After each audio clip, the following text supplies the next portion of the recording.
V ZDA sta zelo močni dve politični stranki, demokratska in republikanska.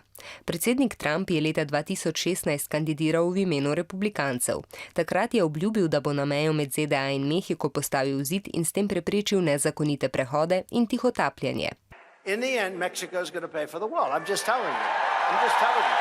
V načrtu proračuna, torej načrtu, kako bo porabljal javni denar, pa je zdaj za gradnjo zidu želel nameniti skoraj 5 milijard evrov.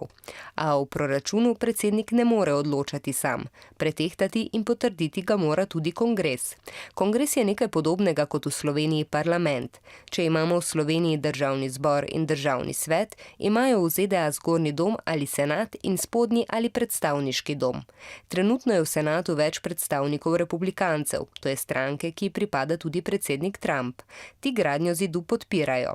V predstavniškem domu pa je več predstavnikov demokratske stranke, ki gradnji zidu ne želijo nameniti toliko denarja ali pa gradnje sploh ne podpirajo. Ker demokrati ne želijo nameniti denarja za tak projekt, predsednik Trump ne želi podpisati dokumenta, s katerim bi plačali nekatere javne službe.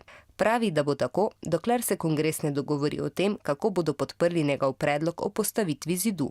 Zato so zdaj v ZDA zaprti nekateri muzeji, parki, sodišča, dela tudi ne opravljajo nekateri inšpektorji. Ostajajo pa odprte nujne službe, kot so šole in knjižnice, prav tako ostajajo zaprti zapori.